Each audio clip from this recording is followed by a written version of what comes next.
ओम शांति।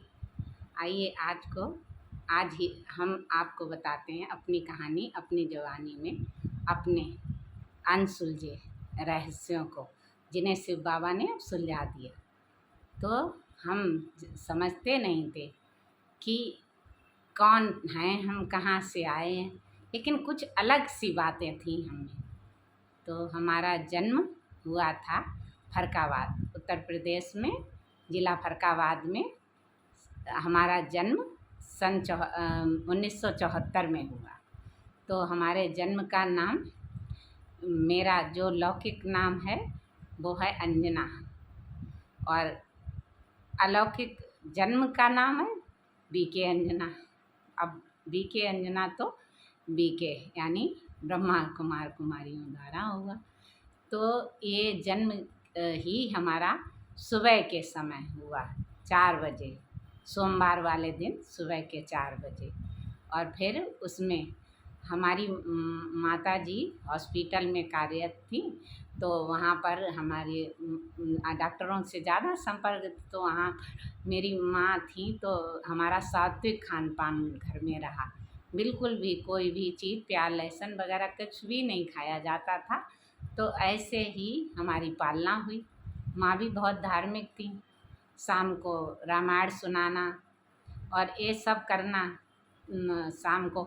और हमारी पालना दादी नानी के साथ ज़्यादा हुई, क्योंकि मम्मी सर्विस पर रहती थी, तो दादी और नानी उनकी, तो वो हमें राजा रानी की कहानी सुनाती थी। तो बड़ा अचंभा होता था। तो हमारी दादी कभी कभी कहती थी, पढ़ोगे लिखोगे तो बनोगे नवाब। तो हम कहते थे पढ़ेंगे लिखेंगे नवाब नहीं बनते हैं, डॉक्टर बनते हैं, इंजीनियर बनते हैं, नवाब तो मम्मी कोई और। दादी कहती हैं तुम नवाब तो पढ़ाई से नहीं बन सकते, ऐसे कहते थे। लेकिन मैं बचपन से ही खान पान में किसी का घर का खाना अच्छा नहीं लगता था, यानी पानी पीना भी तो बिल्कुल नहीं अच्छा लगता था। अपने बर्तन अच्छे नए हों, ये सब बातें थी। कोई भी मीठा बहुत खाना था, कोई भी मेरा खाना देखे ना, छोटे ही पन से ये चीज़ें हम मेरे अंदर थी। लगता था कि कुछ विशेष तो है ऐसा, क्या है। लेकिन दादी नानी ने, नानी तो भक्ति थी, दादी इतनी नहीं करती थी, लेकिन नानी के संग में थोड़ी भक्ति भी करना सीख गए थे। लेकिन वो कहते ना, परमात्मा जिनकी, तो उनकी डोरी तो परमात्मा के हाथ होती है, लेकिन वो अपने कर्म की सज़ा तो सबको मिलती है। वही शायद मेरे कर्मों की सज़ा भी मुझे मिलनी रह गई थी। तो फिर मेरी शादी भी उस घर में हुई जहाँ पर मतलब हस्बैंड सब कुछ खाते थे और हम नहीं खाते थे।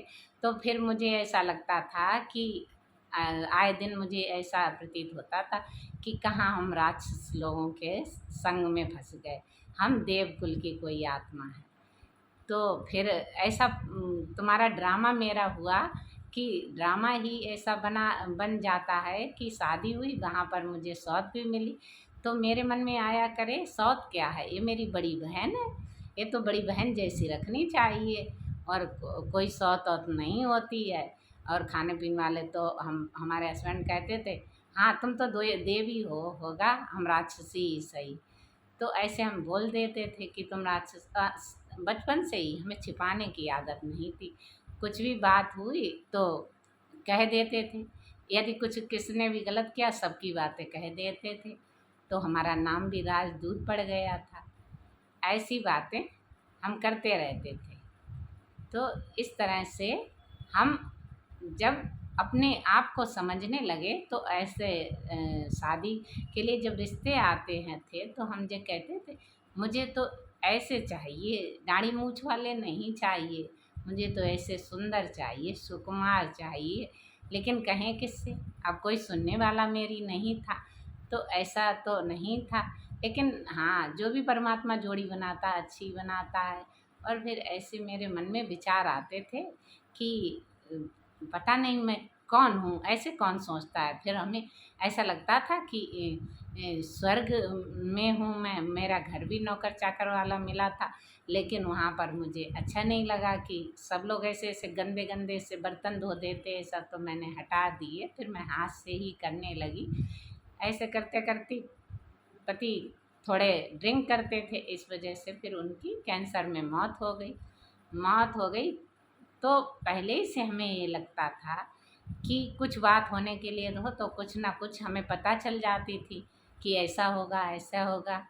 फिर ऐसे करते करते एक दिन मेरे मन में आया कि कुछ ना कुछ तो है जो हमें सत्य बोलने के लिए प्रेरित करता है। हम कुछ गलत करते हैं तो भी तुम्हें सज़ा खानी पड़ेगी, मन कहता था, तुम्हें सज़ा परमात्मा सब देख रहा है, ऐसे मन में आता था। तो ऐसे करके सब बात हम छुपाते थे और मतलब सब बात हम छिपाते नहीं थे और सब बातें परमात्मा से कह देते थे। हमारी ऐसी हैबिट हो गई थी कि सब परमात्मा को बता दो, उनसे कुछ नहीं छुपाओ, नहीं तो 100 गुणा दंड मिल जाएगा। अंदर में ये बात रहती थी कि माँ से बाप से किसी से कुछ छिपाना नहीं चाहिए, पाप की सज़ा मिलती है। ऐसे करके हमारा पति के द्वारा भी हमारी ये सफाई रही कि सब कुछ बताते रहे। लेकिन दुनिया में आप अगर सच्चे हो तो आपको कोई भी समझता नहीं है, सब रुलाने वाले होते हैं, कोई भी हंसाने वाला नहीं। नारी का तो सम्मान ही नहीं होता है यहाँ पर। तो सब आपको कौन जानता है भगवान के सिवा? एक वो ही है जो आपको समझता है, आपको जानता है और आपको महिमा योग बनाता है। दुनिया तो आपको जानती नहीं समझती है। तो आप कितने महान थे ये तो परमात्मा ने बताया कि आप कितने महान थे, पूजनीय थे।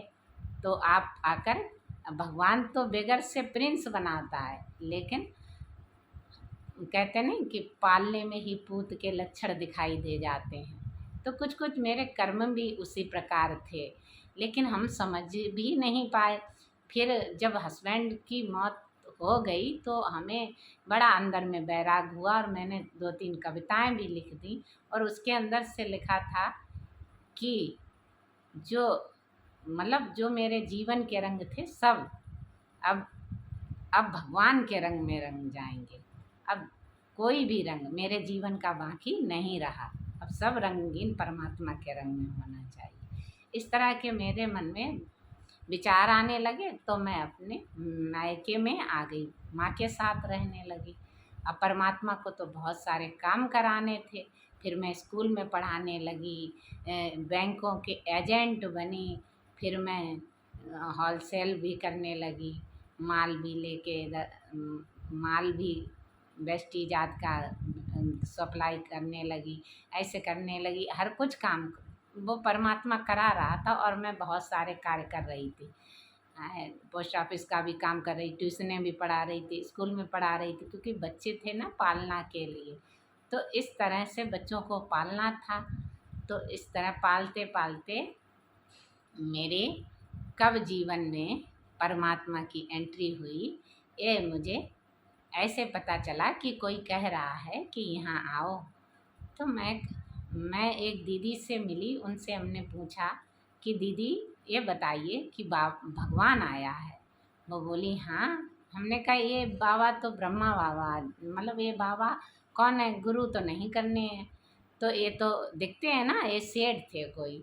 तो बोली हाँ ये तो ब्रह्मा बाबा हैं और चलो बाबा मिलन है, तुम्हें मिलन करा लाएं, बाबा मिलन। तो वो हमको ले गई, हम भी खुशी खुशी चल दिए कि भगवान के साथ मिलन होगा। तो हमें कोई शादी नहीं कराने की ज़रूरत पड़ी और उन्होंने मिलन परमात्मा के साथ हम डायरेक्टली मनाने लगे। उसी दिन मुझे अनुभव हो गया कि अब परमात्मा ने मुझे चुन लिया है, अब मैं इनकी हो गई। तो ऐसे ही कार्ड में भी लिखा था, तुम जन्मते ही भाग्य के भगवान के मालिक बन गए।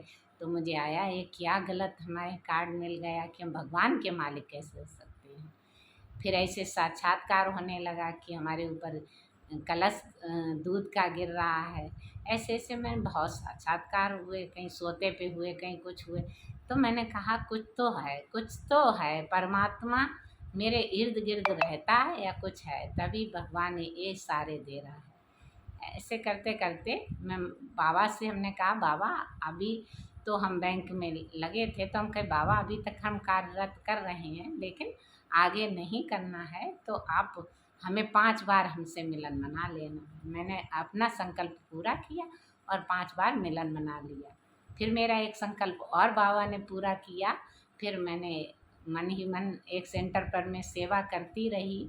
तो उस सेंटर पर मेरे मन में, जहाँ पर मैं किराए पर रहती थी, मन में आया संकल्प में कि बाबा यहाँ आ जाओ, यहाँ ही बन जाए आपका। तो ये भी बाबा ने करा दिया। जहाँ मैं रहती हूँ उनके मकान मालिक से बात करके बाबा ने वहाँ ही सेंटर भी खुलवा दिया। अब पास में बिल्कुल हो गए। तो बाबा मेरे साथ रहा और उसने हमें अपने जैसे नहीं बाहों में भर लिया, ऐसे प्यार करता रहा, हर कुछ किया। लेकिन अगर हम बच्चे ना सुधरे तो भगवान की गिलानी कराते रहे तो कितनी बड़ी हमारे बात होगी ना, कि मन भी खाता रहेगा कि भगवान हमें कोटों में कोई बना रहा है, हम भगवान की बात नहीं मानते हैं। तो ऐसे कर कर के मुझे अनुभव परमात्मा ने बहुत कराए। फिर मेरा मन यानी मुरली सुनने में और मुरली के लिए रोज़ तड़पने लगा। पहले भी हम आए बाबा से मिलन करके, तो हम किताब ले आए थे, तो हम सबको सुनाते रहते थे, ज्ञान सबको सुनाते रहते थे। जैसे हम 3-4 बार मुरली सुनी, फिर हमें आ गया कि ये ज्ञान वर्षा नहीं है, जल आपके ऊपर लोटी चढ़ा रहा है, ज्ञान जल की लोटी चढ़ रही है। ये सब बाबा ने हमें अंदर ही अंदर सब शिक्षाएँ दे दी, सब बताना, सब कुछ करना बाबा ने हमें सिखा दिया। तो ये अनसुलझे रहस्यों को भगवान ने सुलझा दिया। और अब हमें मुरली को पढ़ते हैं, याद हो जाती है। हम क्लास में भी सब कुछ बाबा का लिखते हैं, धारण करते हैं, फिर उसे सुना देते हैं। और बाबा ने जो जो कहा वो कार्य मैंने किए। बाबा ने कहा कि बेटी की शादी जहाँ करनी है, बाबा ने दिखाया वहीं कही, और सारा कुछ बाबा के हाथ में सौंप दिया। बाबा ने जो भी कहा, नौकरी लग गई तो बाबा ने कहा ये नौकरी नहीं करनी, तो नहीं की, छोड़ दी। बाबा ने कहा ये सौत को घर दे दो, उसके लड़के के नाम कर दो, मैंने कर दिया। सब कुछ जैसा बाबा बोला वैसा मैंने किया। बाबा कहता गया और मैं करती गई। बाबा कराने वाला और मैं आत्मा करनहार, बाबा करवाने वाला।